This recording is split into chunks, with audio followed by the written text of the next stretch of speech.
So, David, are you saying that most of our media in Nigeria is funded by America? Absolutely. That's exactly what I'm saying.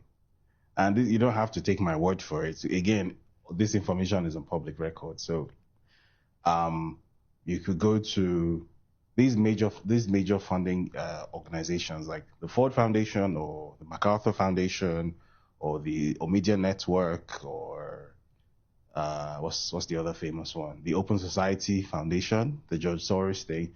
They have public pages where you can find out who their grantees are. Go there. And all your Premium Times and your Punch newspapers, they're all there. And the money they're receiving it's in the millions of dollars on an annual basis. So that's where their funding, that's where what keeps them open actually comes from. You know, I used to work in the conventional media space in Nigeria, so I can tell you that for the past decade or so, since the rise of cheap high-speed internet in Nigeria, their business model has been dead or dying. I remember when I was growing up, a typical day circulation for Punch newspaper, which at the time was recognized as the newspaper of the highest circulation in Nigeria, the typical day circulation was something like 300,000. As at 2015, when I was working in public relations, it had declined to 80,000. Right now, it might be even less than that. Possibly will be even less than that.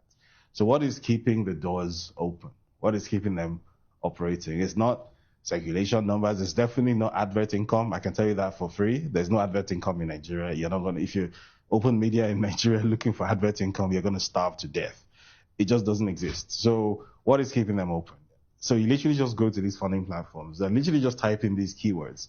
You find all the information that you're looking for. So again, you don't have to take my word for it, because I've noticed that's a thing that happens in Nigeria a lot. When I say something that some people find unbelievable, unconscionable, and they think, oh, wow, this guy has gone crazy, or this guy is a conspiracy. Meanwhile, this is information that is on public record, if only people would read. So again, don't take anything I have to say for it. Assume that I'm lying and go Google it yourself. It's just a bit worrying, because if other people are controlling our media, and the media is what, you know, the media has such great influence on us. Of course it tells us who to vote for. It tells us what religion to follow. It tells us it defines your entire frame of reality. Yes. So if they're controlling our media, then aren't they technically controlling our minds? There's nothing technically about it. They actually are. It's very direct. The decisions you make on a daily basis are a direct result of the information that you have access to.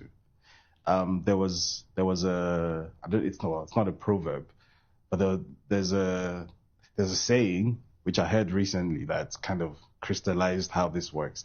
The saying is that the most dangerous person in the world is not the person who has his finger on the button that can end the world. And the most dangerous person is the person who controls the information entering the mind of that person who has his finger on the button that can end the world. Wow. So regardless of whatever ability or power or whatever it is that you have, whoever is controlling your information is controlling your outcomes.